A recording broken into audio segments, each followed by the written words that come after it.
டிஃப்ரெண்டாக தான் இருக்கு. இல்லை கேளுங்கள் சொல்ல ஒன்று கேட்கறது எப்படி சொல்றது கேள்வி அந்த மாதிரி சான்சஸ் இருக்கு. அப்படின்னா இவர் பேசுறது முழுக்க முழுக்க நம்ம பேச போகிறது அவங்க கேட்கறதுக்கான விளக்கத்தை தான் நம்ம தர போகிறோம். பார்க்குறோம் எழுதுறதுல பார்த்து கேளுங்கள் சொல்லப்படும் கேட்கும் போதே என்ன சொல்கிறாங்க என்ன கேட்குறாங்கன்ற அளவுக்கு வந்துடுச்சு. இன்றைக்கி பல கேள்விகள். வாங்க, let's meet brother MD Jegan. Jegan, welcome to the programme. இந்த நிகழ்ச்சி தொடர் வந்து இன்னும் நேற்று ஒரு நண்பரை பார்த்தேன். அவர் சொன்னார், அஸ்வின், இந்த கேளுங்கள் சொல்லப்படும் வந்து பல நிகழ்ச்சிகள் நம்ம பண்ணியிருக்கோம், நீங்களும் பிரதர் ஜெகனும் பண்ணியிருக்கீங்க. ஆனால் இந்த நிகழ்ச்சிகள் வந்து அந்த மாதிரி இல்லை, ஒரு பொதுவாகவே இருக்குது. பேசிக்காக எனக்கு டீப்பராக இல்லைனா கூட இன்னும் தெரிஞ்சுக்கணும் பைபிளை அப்படின்ற அளவுக்கு கொஞ்சம் ஊண்டுதலாக இருக்குது அப்படின்னு. ஸோ கேள்வியிலேயே ஒரு விஷயம் இருக்குன்றத ரொம்ப ஆணித்தரமாக பரிசுத்தாவி உணர்த்துறாருன்னு நினைக்கிறேன். நான் கமெண்ட்ஸ் பார்த்தேன் கீழே, அதில் ஒருத்தர் போட்டிருந்தார், அஸ்வின் நல்லா கேட்குறாரு அப்படின்னு கேட்குறாரு. அப்போது கேள்விகளுக்கு எவ்வளோ இம்பார்ட்டன்ஸ் இருக்குன்றதையும் நான் பார்க்க முடிச்சு. கீழே கமெண்ட்ஸ் போட்டுகிட்டே வரும்போது அதில் ஒருத்தர் போட்டிருக்காரு, அவர் நல்ல கேள்வி கேட்குறாருங்க அப்படின்னு. அப்போது ஒரு நல்ல பதில் வருவதுக்கு வந்து நல்ல கேள்வி இருந்தால் தானே வரும். கரெக்டு. இது வரைக்கும் நீங்களே கேட்டுக்கிட்டு இருந்தீங்க, இப்போ எல்லாரும் நம்மளை கேட்க தொடங்கியிருக்கிறாங்க. எனக்கு எப்படி இன்னும் ஒரு இன்ஸ்பிரேஷனாக வருதுன்னா, அந்த கேள்வி கேட்க வைக்கிறதே பரிசுத்த ஆவின்னு வரும்போது எனக்கு இன்னும், அதாவது எப்படி இந்த தாட்லாம் வருதுன்னு எனக்கே புரியல. பைபிளில் வந்து இது வந்து ஒரு கேள்விக்கான பதிலான புஸ்தகம் தான் இது. ஆமாம், அதாவது டோட்டல் பைபிளுமே மனித சமுதாயத்துக்கான பதில். அப்போது இதில் நிறைய கேள்விகள் வந்து ரொம்ப இம்பார்ட்டண்ட்டான கேள்விகள் இருக்கும். நான் சொல்வேன், மற்ற 24:3 வந்து சீஷர்கள் வந்து கேள்வி கேட்பாங்க, உங்களுடைய வருகைக்கும் உலகத்தின் முடிவுக்கும் அடையாளம் என்னன்னு. இந்த ஒரு கேள்வி தான் 2000 வருஷமாக சபையை ஃபெய்த்தில் நிற்க வச்சிருக்கு. எப்படி அப்படின்னு கேட்டிங்கன்னா, திரும்பி இயேசு வரப்போவதற்கான பதில் சொல்லுவார் அதில். அந்த பதில், ஆனால் அதுக்கு முன்னாடி நீங்கள் சீஷரில் பாருங்கள், இப்படி ஒரு கேள்விகள்லாம் கேட்டாங்கன்னே இருக்காது. இவ்வளோ ஒரு ஞானமான அவங்க கேட்குற கேள்வியெல்லாம், எல்லாவற்றையும் விட்டு வந்தோமே எங்களுக்கு என்ன கிடைக்கும், இவர் எங்கே போகிறார், எதுக்கு இப்போ நம்ம இவர் பின்னாடியே போயிட்டுருக்குறோம், லெஃப்டில் இருப்பேனா ரைட்டில் இருப்பேனா லெஃப்டில் இருப்பேனா, இதே மாதிரி தான் கேள்விகள் இருக்கும். ஆனால் சில கேள்விகள் வந்து ரொம்ப ஸ்பிரிச்சுவலாக டெப்த்தாக இருக்கும். அதுதான் வந்து மிக முக்கியமான பதில். இப்போ நம்ம பைபிள்னு சொல்கிற சில விஷயங்களில் இதில் அவங்க கேட்ட கேள்விக்கான பதில் தான் நமக்கு பைபிளாக மாறிடுச்சு. ஸோ அப்படின்னா அந்த கேள்விகள் எவ்வளோ இம்பார்ட்டண்ட். நான் ஒரு புஸ்தகம் இதில் ரொம்ப ஆச்சரியப்பட்டது. அந்த புஸ்தகம் வந்து கேள்வி பதில் புஸ்தகம். மல்கியா புக்கு வந்து நம்ம ஒருவேளை வருகிற நாட்களில் படிக்கிறோம். ஆமாம், ஆனால் அது எவ்வளோ உள்ள இருக்கு, 8 கேள்வி இருக்கும் அதில். 8 கேள்விக்கு ஆண்டவர் சொல்கிற பதில் தான் அந்த மல்கியா புஸ்தகம். ஸோ அந்த மாதிரி கேள்வி ரொம்ப இம்பார்ட்டன்ட். ஒரு தனி சீரீஸாகவே நம்ம மல்கியாவை பண்ணலாம். 8 கேள்வியுமே 8 எபிசோடாகவே பண்ணலாம். ஒவ்வொரு கேள்விக்கும் ஒரு பதில் இருக்குது அதில். ஆமாம், இன்றைக்கி அதே மாதிரி ஒரு கேள்வி. அதுவும் இல்லாமல் இந்த கேள்வி வந்து நேர்கள் கேட்டிருக்காங்க ஒரு பக்கம்ன்றது ஒரு தாண்டி, இந்த சாப்டர்லேயே கிரைஸ்டோட இருந்தவங்க கேட்குறாங்க. இது ஒரு வித்தியாசமான ஒரு பார்வையில் பார்க்க வேண்டியதாக இருக்குது. நேர்களுக்கு நான் சொல்கிறது என்னென்னா, ஒரு பேனா பென் எடுத்துக்கோங்க. இது ரொம்ப முக்கியமான கேள்வி. இதை புரிஞ்சிட்டிங்கன்னா நிறைய விஷயம் நம்ம லைஃப்பில் சால்வ் ஆகிடும்னு நினைக்கிறேன். John chapter 14, John chapter 14 திருப்பிக்கோங்க. இந்த ஜான் சாப்டர் 14ன்றத ஒரு ப்ராஃபட்டிக், ஜானே ஒரு ப்ராஃபட்டிக். ஏன்னா அவர் பாத்மோ ஐலண்டில் போய் எழுதுறாரு, ரெவலேஷனும் எழுதுறாரு, இங்கேயும் இந்த புக் எழுதுறாரு. இதில் வந்து ஜான் சாப்டர் 14ல் வந்து கிரைஸ்ட் ஒரு விஷயம் அழகாக ஆரம்பித்து 3 டிசைபிள்ஸ் கேள்வி கேட்குறாங்க. இந்த சாப்டரை முதல்ல நம்ம எப்படி அணுகணும்? ஏன்னா நம்ம நிறைய தடவை ரெவலேஷன் பேசும்போதும் இது பேசும்போது டச் பண்ணுறோம். ஆனால் எப்படி நம்ம ஜான் அப்படின்ற ஒரு கேரக்டரை நம்ம புரிஞ்சுக்கலாம் அப்படின்றது தான் கேள்வி. இப்போ இந்த ஜான் நீங்கள் சொல்கிறீங்களா, யோவான் 14 சொல்கிறீங்க இல்லையா, இது வந்து கிரைஸ்ட் வந்து ப்ரிப்பேர் பண்ணுறாரு அவங்கள. இவர் போகிறதுக்கு முன்னாடி ப்ரிப்பேர் பண்ணிகிட்ருக்கிறார், நான் போகிறேன் அப்படின்னு சொல்லிட்டு. ஆனால் ஏன் அவர் திடீர்னு இப்படி பேசுகிறாரு, இதுக்கு முன்னாடி பேசாமல் ஏன் இப்படி பேசுகிறாருன்னா, அதுக்கு நம்ம 13 சாப்டரையும் சேர்த்து வாசிக்கணும். 13 சாப்டர் சேர்த்து வாசிக்கும் பொழுது அது ஆரம்பிக்கும் போதே எப்படி ஆரம்பிக்குதுன்னா, இயேசுக்கு ஒரு ரெவலேஷன் கிடைக்குது, கிரைஸ்டுக்கே ஒரு ரெவலேஷன் அந்த இடத்துல கிடைக்குது. என்ன கிடைக்குது அப்படின்னு கேட்டிங்கன்னா, 13:3 இருக்குது, தம்முடைய கையில் பிதா எல்லாவற்றையும் ஒப்பு கொடுத்தார் என்பதையும் தாம் தேவனிடத்திலிருந்து வந்ததையும் தேவனிடத்துக்கு போகிறதையும் இயேசு அறிந்து. ஒரு முக்கியமான ஒரு விஷயம், ஒரு முக்கியமான ரெவலேஷன் ஒன்று கிடச்சிருக்கு. இப்போ என்ன கிடச்சிருக்குன்னா, நம்ம போக போகிறோம். ஒன்று, நாம் வந்தது ஹெவன்லேருந்து வந்திருக்கோம். நம்ம எல்லாருமே இப்போ அத்தனை பேர் ஹெவன்லேருந்து காட் சொல்லி தான் வந்திருக்கிறோம். பட் பர்டிகுலராக நான் வந்து என்ன அப்படிங்கிறதான ஒரு காரியம். ரெண்டாவது, இந்த அத்தாரிட்டினா என்ன அப்படின்னு பார்த்தீங்கன்னு சொன்னால், அவர் வந்து காற்றையும் கடலையும் அடக்கிறாரு. அதுக்கப்புறம் வந்துட்டு குஷ்டரோகத்தை சுகமாக்குறாரு. இது மாதிரி நிறைய காரியங்கள் இருக்குது. பிசாசை விரட்டுறாரு. நிறைய அத்தாரிட்டி இருக்குது. ஆனால் இந்த அத்தாரிட்டி என்ன? பிதா தன் கையில் எல்லாவற்றையும் ஒப்பு கொடுத்தார் என்பதை அறிந்து. அப்படின்னா என்ன அர்த்தம் அப்படின்னு கேட்டிங்கன்னா, நியாயம் தீர்க்கிற அதிகாரத்தை பிதா கொடுக்குறாரு இப்போ அவர்கிட்ட. இதுக்கு பின்னாடி நீங்கள் வாசித்து பார்த்தீங்கன்னா வசனம் சொல்லும், பிதா ஒருவர் தாமே நியாய தீர்ப்பு செய்யாமல் குமாரனத்தில் அதை ஒப்பு கொடுத்தாருன்னு இருக்கு. ஒரு முக்கியமான ஒரு பொறுப்பை கொடுக்குறாரு. ஜட்ஜ்மெண்ட்டை நீ பண்ணிக்கொண்டாரு. அப்போனா ஜட்ஜ்மெண்ட் பண்ணக்கூடியதான அந்த ஒரு இப்போ என்ன சொல்கிறது, ஒரு அட்வொகேட் நீங்கள் அடிக்கடி சொல்லுவீங்க, அட்வொகேட்டாக இருக்கிறவர் அங்கே ஜட்ஜாக மாறிட்டார், ப்ரொமோட் ஆகிறாரு, ரோலே மாறுது. இப்போ இவர் என்ன பண்ணுறாருனா, இவர் ஜட்ஜாக போகும்போது தன்னுடைய அட்வொகேட்டான போஸ்டிங்ஸ் அடுத்து வரக்கூடியதை அப்போஸ்தலர்ஸ் கிட்ட வந்து கன்வே பண்ணுறாரு. ஸோ இவரோட இதை ஷிஃப்ட் பண்ணுறாரு. ஆமாம், ஏன் ஆடுகளை மெய்ப்பாயாக, என்னோட இதை பண்ணுங்கள், இதை செய்யுங்க, நான் சொன்னதை கை கொள்ளுங்க, நான் இப்படி இருங்க செஞ்சிட்டிங்கன்னா அதுக்கப்புறம் நீங்கள் எப்படி இருக்கலாங்கிறதுக்கான ஒரு மிக முக்கியமான ப்ரிப்பரேஷனையும் அந்த இடத்துல செய்கிறார். அதுக்கப்புறம் இவர் பேசுகிறது எல்லாமே பார்த்தீங்கன்னு சொன்னால் ஹெவன்லி ப்ரிப்பரேஷனாகவே இருக்கும். நான் போகிறேன், நீங்கள் இங்கேருந்து செய்யுங்க, உங்களுக்கு தேவையானது என்ன, ஆவியானவர் வருவார், அவர் என்ன செய்வார், அவர் என்ன சொல்லுவார், நீங்கள் என்ன செய்யணும், நீங்கள் எப்படி இருக்கணும், இந்த மாதிரி ஒரு ப்ரிப்பரேஷன் பண்ணக்கூடியது தான் இந்த ஜான் 14. ஒரு ஹேண்ட் ஓவர் மாதிரி இருக்குது. ஆமாம், ஹேண்ட் ஓவர் பண்ணுவார். அந்த ஹேண்ட் ஓவர் வந்து எப்படின்னா, நான் ஒரு பெரிய ப்ராஜெக்ட் முடிக்க போகிறேன், அதோட செகண்ட் பார்ட் உங்ககிட்ட இருக்குது, அந்த ப்ராஜெக்ட்டுக்கு இவங்களை ரெடி பண்ணுறாரு அவர். நீங்கள் சகல ஜாதிகளுக்கும் போய் சுவிசேஷத்தை பிரசங்கிக்கணுன்றதுக்கான அந்த விஷயத்துக்கான ரெடி இங்கே இருக்கும். அதுக்கு 2 ப்ரிப்பரேஷன் இருக்கும் இதில் முழுக்க நீங்கள் வாசிக்கணும். ஒன்று ஸ்பிரிச்சுவல் ப்ரிப்பரேஷன், என்ன செய்யணும், ஏதை பண்ணணும், நீங்கள் ஸ்பிரிச்சுவலாக எப்படி இருக்கணும், எவ்வளோ அன்பாக இருக்கணும், எவ்வளோ சமாதானமாக எல்லாம் இருக்கும். அடுத்து வந்து வேர்ல்ட்லி ப்ரிப்பரேஷன், நீங்கள் என்னென்ன போய் பண்ணணும், எப்படி செய்யணும், என்ன பண்ணணும், இந்த 2ம் சேர்ந்து உள்ளடக்கினா அந்த 13 சாப்டருக்கு அப்புறம் வரக்கூடிய எல்லாமே அப்படி தான் இருக்கும் ஜானில். இந்த 14th சாப்டர், 13th நீங்கள் ஃபவுண்டேஷன் சொன்னீங்க, 14th வந்து ஆரம்பமே ஒரு கிரைஸ்டே ஒரு ஜீசஸ் கிரைஸ்ட் அழகாக ஒரு விஷயத்த சொல்கிறாரு. அந்த வேர்ஸ் எனக்கு ரொம்ப இன்ட்ரெஸ்டிங்காக இருந்துச்சு. அது மட்டும் இல்லை, இதை புரிஞ்சுக்கிட்டா இந்த விஷயத்துலேருந்து டிசைபிள்ஸ் கேள்வி ஆரம்பிக்குது. ஏன்னா இந்த நிகழ்ச்சியோட தொடரே கேளுங்கள் சொல்லப்படும் அப்படின்னு. இப்போ பாருங்கள், இவர் சொல்கிறாரு, கேட்குறாங்க. இந்த தாட்டை நான் யோசிக்கும் போது இந்த சாப்டரை நம்ம அணுகிற அப்ரோச் ஜென்ரலாக படிக்கிறோம். பட் இப்போ நம்ம இந்த எபிசோடில் பார்க்குறவங்க இதை பார்த்த பிறகு அவங்க அப்ரோச்சே மாறும்னு நான் ஃபீல் பண்ணுறேன், உணர்றேன். இன்னொரு விஷயத்தையும் நம்ம இதில் புரிஞ்சுக்கணும். நம்ம முன்னாடி கூட பேசிகிட்டு இருந்தோம். என்ன அப்படின்னா, இந்த கேள்வியை கேட்க வைக்கிறதே பார்த்தீங்கன்னு சொன்னால், இந்த விஷயத்தை நீங்கள் படிக்கும்போது பாருங்கள், இவங்க கேள்வி யாரெல்லாம் கேட்குறாங்க, என்ன கேட்குறாங்கன்ற செகண்டரி பார்ப்போம். இந்த இதை நல்லா கவனிச்சு பாருங்கள். இவங்களை கேள்வி கேட்க வைக்கிறதுக்கான ஒரு ஆயத்தத்தை அதுக்கு முன்னாடி இயேசு பண்ணுவார். ஒரு ப்ரிப்பரேஷன். இப்போ ஜீசஸ் கிரைஸ்டோடைய கான்வர்சேஷன் வந்து நம்ம பண்ணுற கான்வர்சேஷனாக இருக்காது. பொதுவாக வந்து நீங்களும் நானுமே எப்பவுமே ஒரு டாப்பிக்கை வந்து நம்ம டிசைட் பண்ணிக்கிறோம். பட் இந்த கான்வர்சேஷன் வந்து நமக்கு ஸ்பாட்டில் ஆண்டவர் கொடுக்குறது தான் எல்லாமே. நிறைய காரியங்கள் ரொம்ப ப்ரீ பிளானிங் ஒன்றும் கிடையாது. நம்ம என்ன பேச போகிறோங்கிறதுனுடைய டாப்பிக்கை மட்டும் எடுத்துகிட்டு வரோம் நம்ம 2 பேருமே. ஆனால் கிரைஸ்ட்டுக்கிட்ட நீங்கள் பார்த்தீங்கன்னா, இது ஏதோ ஒரு ப்ரீ பிளான் பண்ணி இவர் ஒன்று சொல்லுவார். அது எதை சொல்லுவார்னு கேட்டிங்கன்னா, அவன் என்ன பதில் சொல்லணுமோ அதுக்கேற்ற மாதிரி தான் இவர் சொல்லுவார். கரெக்ட். அவன் சொல்கிற பதிலை வச்சுக்கிட்டு அடுத்ததுக்கு போவார். இந்த கான்வர்சேஷன் இருக்கட்டும், நேயர்கள் போய் இன்னொரு படித்து பார்க்க சொல்லுங்கள், ரொம்ப அழகாக இருக்கும். சமாரியா ஸ்திரீகிட்ட பேசுவார் 4th சாப்டரில். இந்த சமாரியா ஸ்திரீகிட்ட பேசும்போது பாருங்கள், அவங்க 2 பேருடைய கான்வர்சேஷன் எப்படி இருக்கும்னு பார்த்தீங்கன்னா, கிரைஸ்ட் வந்து அந்த அம்மா கேட்குற ஒரு கேள்வி கூட பதில் சொல்ல மாட்டார். ஆனால் அடுத்து அந்த அம்மா கேட்க ஒரு கேள்விக்கு தேவையானதை இங்கே பேசுவார். இப்போ அந்த அம்மா என்ன கேட்கணுங்கிறத இவர் டிசைட் பண்ணுவார். டிசைட் பண்ணிட்டு அதுக்கான லூப்பை தான் கொடுப்பாரு இங்கே. ஆனால் அந்த அம்மா அதுக்கு ஒரு பதில் சொல்லும், அதுக்கு இவர் பதில் சொல்ல மாட்டார். அடுத்து கேட்குறதுக்கு, நீர் சமாரியராக இருக்க, நான் சமாரியராக இருக்க, நீர் யூதராக இருக்க, இதெல்லாம் செய்யலாமா அப்படின்னா, அடுத்து நான் யாருன்னு தெரிஞ்சால் நீ எங்கிட்டே கேட்பேன். இவர் என்ன பதில் சொல்லணும்? இல்லை, நான் யூதன் சமாரியன்லாம் கிடையாது, நம்மளாம் ஒன்று, சமத்துவம், சமூக நீதி பேசணும், எக்ஸ்பிளைன் பண்ணணும். அவர் அதெல்லாம் பேசவே இல்லை. அடுத்து ஒன்று பேசுகிறாரு. அதே மாதிரி தான் மார்த்தாளுக்கிட்ட பேசுவார், லாசரு உயிரோடு எழுப்புறதுக்கு முன்னாடி.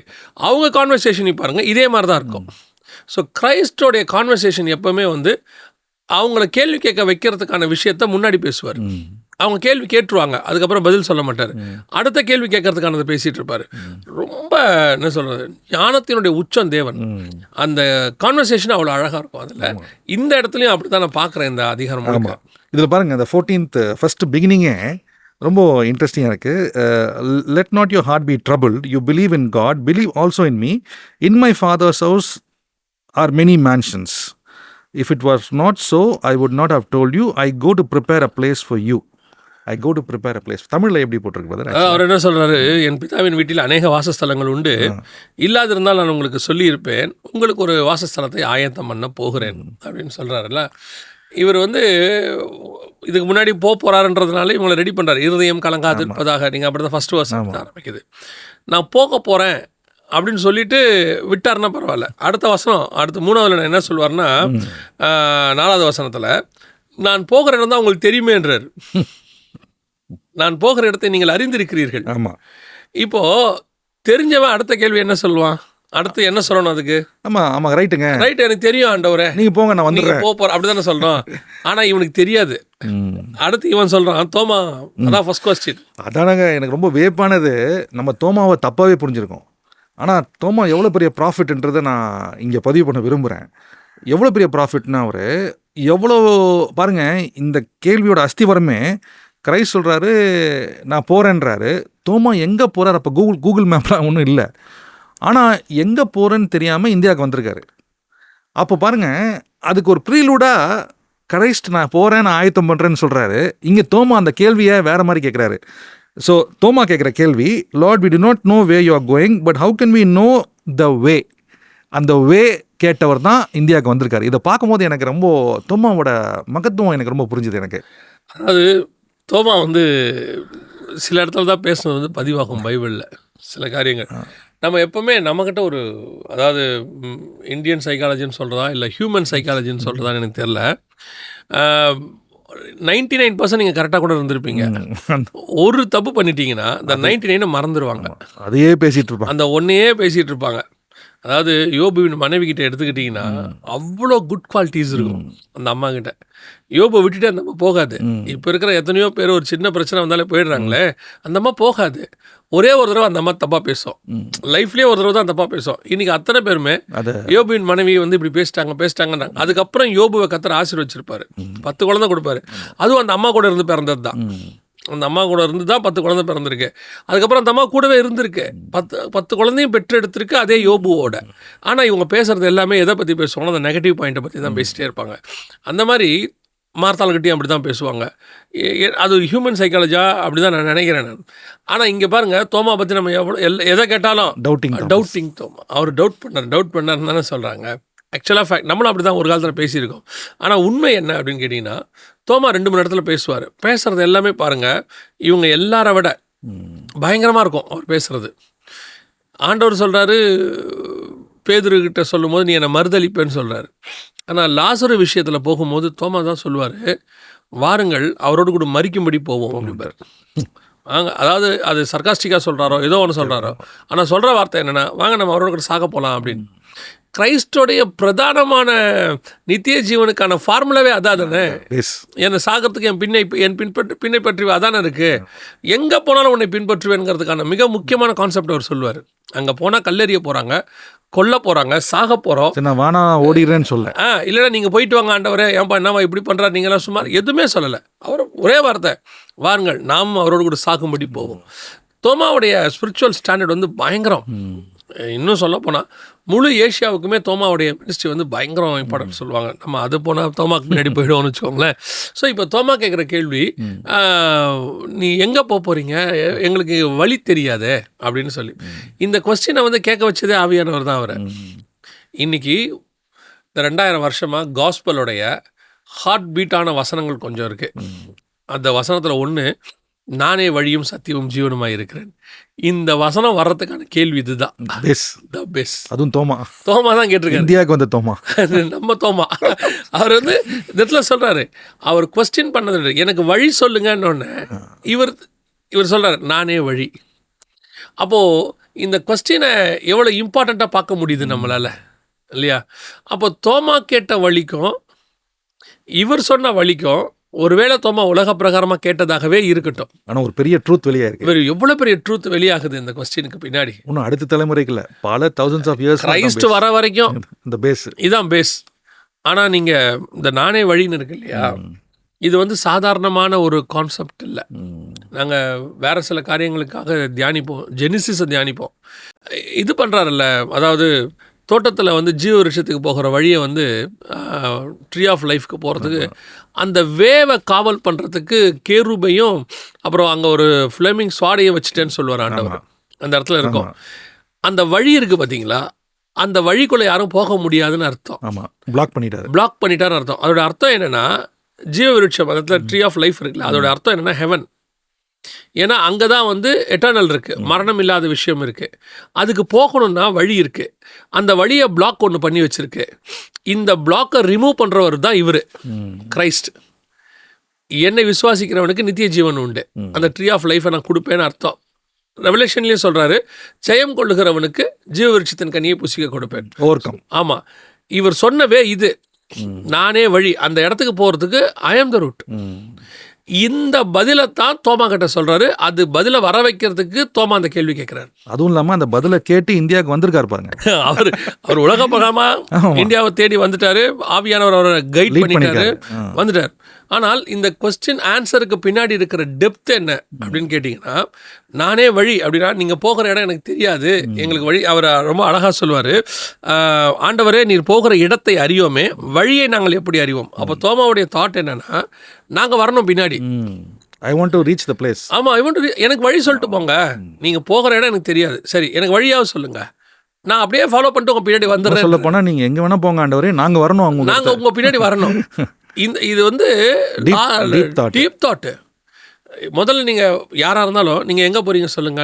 ஏன்னா அவன் வரணும், அந்த டெஸ்டினேஷனுக்கு வரணுமா வேணாமா நான் டிசைட் பண்ணணும். டிசைட் பண்ண பிறகு தான் நான் என்ன கேட்பேன்னா ரூட் கேட்பேன். இப்போ ஒரு வெளிநாட்டில் வேலை கிடைக்குது அப்படின்னு சொல்லும் போது எந்த நாடுன்னு ஃபஸ்ட்டு கேட்டுப்போம். டெஸ்டினேஷனே தெரியாமல் கேட்குற வழி சொல்லுங்கன்றாரு. நீங்கள் எங்கே போகிறீங்கன்னு எனக்கு தெரியாது, வழியை சொல்லுங்கள். அப்படின்னா என்ன அர்த்தம், நீங்கள் எங்கே போனாலும் நான் ஃபாலோ பண்ணுவேன், நீங்கள் போக போகிற டெஸ்டினேஷன். இன்னொரு விஷயம், அவனுக்கு கிரைஸ்ட் மேல் நம்பிக்கை இருக்குது, அவர் பெஸ்ட் பிளேஸ்க்கு தான் போவார், என்னை கொண்டு போகிற இடத்துக்கு. இதில் நீங்கள் இன்னும் கொஞ்சம் ஸ்பிரிச்சுவலாக போங்க. வழி எப்படிப்பட்ட வழி? கிரைஸ்ட் வந்து உயிரோடு எழுந்துட்டு நம்மளுடைய பாவங்களை மன்னிச்சிட்டாரு, நம்ம வந்து இன்றைக்கி இருக்கோம், ரைட். பட் இதுக்கான அந்த ரூட் என்ன கிரைஸ்ட் பண்ணது? ஒரு வாலிபன் வந்து கேட்குறான்ல கிரைஸ்ட்டுக்கிட்ட, நான் நித்திய ஜீவனை சுதந்திரிக்கணும், என்ன பண்ணணும்னு கேட்குறான். சரியான கேள்வி. அவன் வந்து ஒரு பணக்கார வாலிபன் தானே. நம்ம இதை பேசியிருக்கோம். ஆக்சுவலாக பணக்காரர்கள் பரலோகத்துக்கு போக முடியாதான்னா, ஆக்சுவலாக இஷ்யூ அங்கே பணம் அல்ல, அவனுக்கு பணம் மட்டும் அல்ல. அங்கே இருக்கிற இஷ்யூ என்னென்னா, அவன் வந்துட்டு நித்திய ஜீவனை சுதந்திரிக்கிறதுக்கு தன்னை மறிக்க ஒப்பு கொடுக்குறானாங்கிறது தான் கேள்வி. அதுதான் வழி. பவுலே சொல்கிறாரு, என்னை நான் சிலுவையில் அறைந்திருக்கிறேன். அப்போ அந்த ரூட் வந்து நித்திய ஜீவனுக்கான ரூட் எப்பவுமே என்னன்னா சிலுவை சுமத்தல், பாடுகள் மத்தியில் கடந்து போகுதல், இடுக்கனான, இயேசு தெளிவாக சொல்றார், இடுக்கனான வாசல் வழியே பிரவேசியுங்கள் அப்படின்னு சொல்றார். அந்த வழியை தான் இவர் கேட்குறாரு. ஆனால் என்ன ஒரு விஷயம்னா, இஸ் ரெடி டு அக்செப்ட். அவர் என்ன வழியாக இருந்தாலும் எனக்கு சொல்லுங்கள். கடைசியில் அந்த ரூட்டில் தோமா போனார்ல, சாக்ரிஃபைஸ் ஆச்சுல. இப்போ நமக்கு இருக்க இங்கே அவர் வந்து இறங்குனது வேணால் திருவிதாங்கூராக இருக்கலாம். நம்ம அங்கேருந்து அவங்க புறப்பட்டு வந்து இங்கே நம்ம மயிலாப்பூரில் வந்து அவர் மரித்த இடமா இருக்கலாம். சைதாப்பேட்டையில் தான் அவருடைய பாடுகள் ஆரம்பிச்சதுன்னு சொல்லுவாங்க, சின்னமலையில் தான். இவ்வளோ இருக்கலாம். பட் அவருடைய முடிவு சிலுவை சுமக்கிற அளவுக்கு தானே வந்துடுச்சு. சாக்ரிஃபைஸ். அந்த சாக்ரிஃபைஸ் மேலே உட்காந்துக்கிட்டு தானே நான் இன்னைக்கு பேசிக்கிட்டு இருக்கிறேன். இவ்வளோத்தையும் அதுக்கு பேசிங் இருக்கு. அந்த கேள்விக்கான வழி அவருக்கு கிடைச்ச வழி இது, கண்டுபிடிச்சிட்டாரு, இதான் வழி அப்படின்னு. அதோட மிகத்தான இது என்னன்னா, அவர் பண்ண சாக்ரிஃபைஸை நம்ம இன்னும் இது பைபிளில் ரெக்கார்ட் ஆனது மட்டும் இல்லை, இன்றைக்கும் பேசிகிட்டு இருக்கோம் பாருங்க. அதுதான் சொல்கிறேன், எத்தனையோ தலைவர்கள் பண்ண சாக்ரிஃபைஸை ஒரு ஜென்ரேஷனுக்கு அப்புறம் மறந்துடுவாங்க. ஆனால் இது ஒரு 2000 வருஷமாக நம்ம தொடர்ந்து. என்ன காரணம்னு கேட்டிங்கன்னா, கண்மலையின் மேல் கட்டப்பட்ட வீடுன்னு சொல்கிறோம்ல, தமிழில் வந்து ஆண்டவர் கண்மலைன்னு சொல்லுவோம். அது மேலே போட்ட பேஸ். தோமா வந்து அவர் மேலே பேஸ் போட்டார். நம்ம தோமா மேலே தான் இங்கே அப்போஸ்தலர் என்கிற அஸ்திபாரத்தில் கட்டப்பட்டிருக்கிறோம். தோமா ஒரு அப்போஸ்தலர் உபதேசத்தில். நான் பவுல் சொல்வார், நான் அஸ்திபாரம் போட்டேன். அஸ்திபாரன்றது பேஸ் வந்து தோமா இந்தியாவுக்கு போட்டிருக்காரு. அந்த பேஸ் மேலே தான் நம்ம இப்போ நின்றுட்டு இருக்கிறோம். என்ன ஒரு பெரிய கொடுமைன்னு கேட்டிங்கன்னா, அந்த பேஸ் மேலே நின்றுக்கிட்டு தோமா சொன்ன உபதேசத்தையே நம்ம வந்து தலைகீழால பிரசங்கம் பண்ணிட்டு இருக்கிறோம். தோமா சொன்ன வழி என்ன? அவர் கேட்டதுக்கு கர்த்தர் சொன்ன வழி என்ன? நானே வழியும் சத்தியமும் ஜீவனுமாய் இருக்கிறேன். இந்த 3 வேர்டு இருக்குது பார்த்தீங்களா? இந்த 3 வேர்டை சும்மா நான் ஒரு கனெக்ட் பண்ணுற பாருங்க. இந்த வழி எது வழினா சத்தியம்தான் வழி. இந்த வழியில் சத்தியத்தில் நீங்கள் நடந்தால், ட்ரூத்தில் நீங்கள் நடந்துட்டீங்கன்னா ஜீவன் கிடைக்கும். நானே வழியும் சத்தியமும் ஜீவன், நான் தான் வழி. இந்த வழியில் நீங்கள் சத்தியத்தில் நடந்தால் ஜீவன் கிடைக்கும். அவ்வளோதான். எவ்வளோ பெரிய ட்ரூத்தை என்டையர் பைபிள் அது உள்ள இருக்கு. என்டையர் பைபிள் அது உள்ள இருக்குது. அதுக்கான பதிலாகத்தான் அவர் அதை ரொம்ப அழகாக சொல்வார். ஸோ இந்த கொஸ்டின் எனக்கு வழி சொல்லுங்க அப்படிங்கிறது ஒவ்வொருத்தரும் கேட்க வேண்டிய கொஸ்டின் இது, each and everybody. But Christ தான் வழி. ஆனால் உங்களுக்கு ஒரு வழி இருக்குது. அதில் பவுல் போன வழியில் தான் நீங்கள் போகணும்னு இல்லை, பேதுரு போன வழியில் பவுல் போகணும்னு இல்லை. ஆமாம். எகிப்துக்கு ஃபஸ்ட்டு மோசே போயிடுவார். முதல்ல மோசே போயிட்டு மீதியான் தேசத்தில் 40 வருஷம் இருப்பார். ஆனால் அவர் போகும்போது போன ரூட்டுக்கும் இஸ்ரவேலர்கள் எகிப்திலிருந்து கானானுக்கு போன ரூட்டுக்கும் டிஃப்ரெண்ட் இருக்குது. அவர் வேற ரூட்டு, இவங்க வேற ரூட்டு. ஆனால் 2 பேருடைய டெஸ்டினேஷனும் கானான். ஒருத்தருக்கு ஒரு வழி வச்சிருக்காங்க. ஆமாம். ஆபிரகாம் ஐப்ராத் நதியிலேருந்து வருவார், ஈராக்லேருந்து வந்தார். அவர் இஸ்ரேலுக்கு வந்ததுக்கும் இப்போ மோசஸ் இவங்க நடத்தி கொண்டு போனதுக்கும் இஸ்ரேலுக்கு போனதுக்கும், ஜாக்கப் வந்து சிரியாலேருந்து வருவார், அவர் இஸ்ரேலுக்கு வர்றதுக்கும் ஒவ்வொருத்தருக்கும் ஒரு ரூட் இருக்குது. ஆனால் அத்தனை பேருடைய டெஸ்டினேஷனும் கானான் தான். அந்த மாதிரி தான் நம்ம அத்தனை பேருக்கும் டெஸ்டினேஷன் ஹெவன் தான். பட் கிரைஸ்ட் ஒவ்வொருத்தருக்கும் தன் மூலமாக ஒரு பாதை வச்சிருக்கிறார். நம்ம we want to be follow that. அதுதான் வெரி இம்பார்ட்டன்ட் அங்கே சொல்லப்படுது. இந்த எபிசோடில் கேளுங்கள் சொல்லப்படும் அப்படின்னா கேள்வி கேட்க வைக்கிறதே பரிசுத்த ஆவி. இங்கே கிரைஸ்ட் ஒரு விஷயத்தை சொல்லிட்டு இவங்க பரிசுத்த ஆவியோட துணையோட தோமா முதல் கேள்வி வைக்கிறாரு. இப்போது அடுத்த கேள்வி வருது பாருங்கள். இன்னொரு டிசைபிள் கூடயே இருக்காங்க, கூடயே பார்க்குறாங்க, கிரைஸ்டோட பார்க்குறாங்க, எல்லா விஷயத்தையும் கேட்குறாங்க. ஆனால் இப்போ பாருங்கள், இவர் சொன்ன அந்த ஒரு விஷயத்தில் அந்த 14th சாப்டர் பிகினிங்கில் வச்சு இப்போ ஃபிலிப் ஒரு கேரக்டர். ஃபிலிப் ஒரு அற்புதமான கேரக்டர். ஃபிலிப் பற்றி பேசுகிறது நம்ம ரொம்ப கம்மியாக பேசுகிறோம் ஆக்சுவலாக. பட் ஃபிலிப் வந்து ஒரு மிகப்பெரிய கேரக்டர். அவர் ஒரு கேள்வி கேட்குறாரு.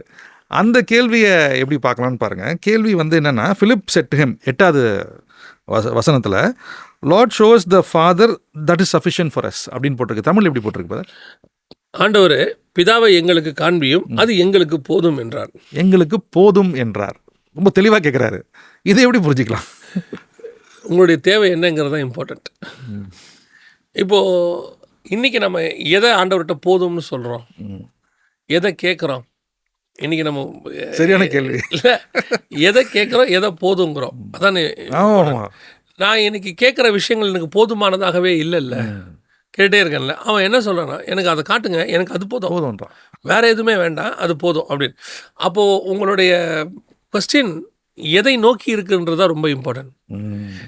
இன்னைக்கு நோக்கி இருக்கா? அதை மட்டும் தான் இருக்கு. இன்னைக்கு எத்தனை பேருக்கு பிதாவை பார்க்கணும்னு ஆசை இருக்கு?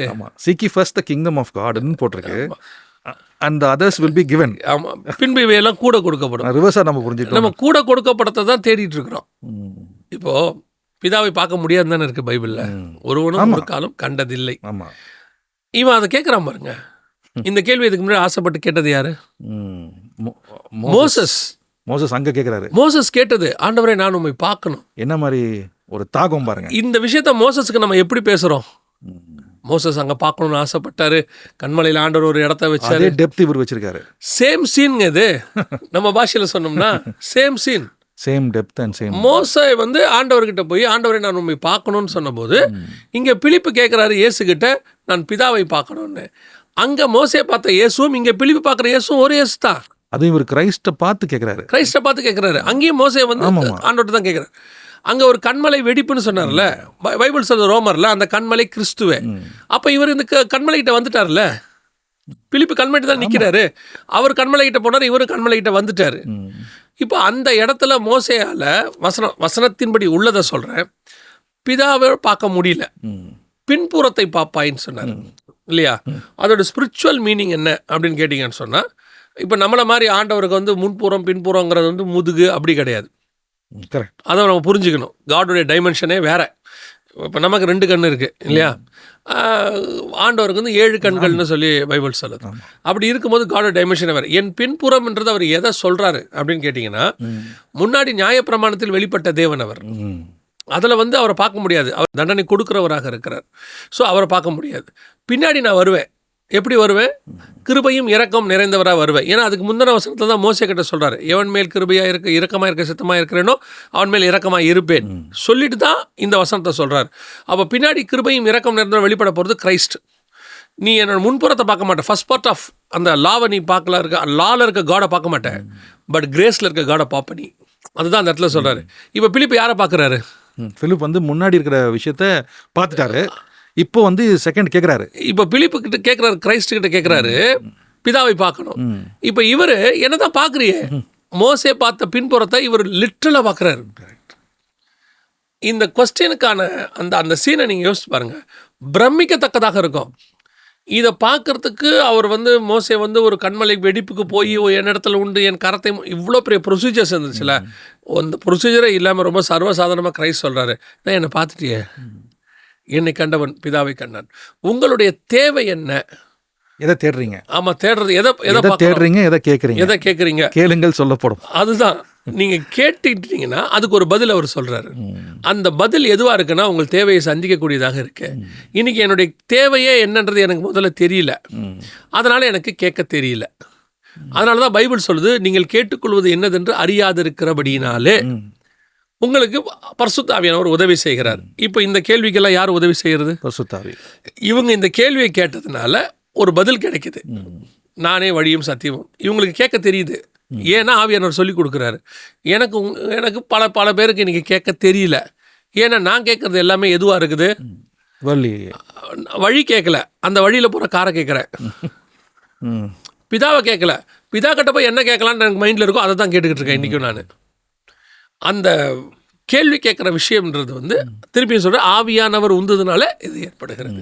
இது இன்னும் நிறைய பேசலாம், நமக்கு நேரம் குறைவாக இருக்குது இன்றைக்கி. ஆக்சுவலாக இன்றைக்கி நிகழ்ச்சி நம்ம 3 டிசைபிள்ஸ் 3 கேள்வி கேட்குறாங்க. நம்ம 2 பார்க்குறோம். முதல்ல தோமாது பார்த்தோம், பிலிப்து பார்த்தோம். அடுத்தது வந்து இன்னொரு கேள்வியும் இருக்குது, அடுத்த டிசைபிள் கேட்குறாரு.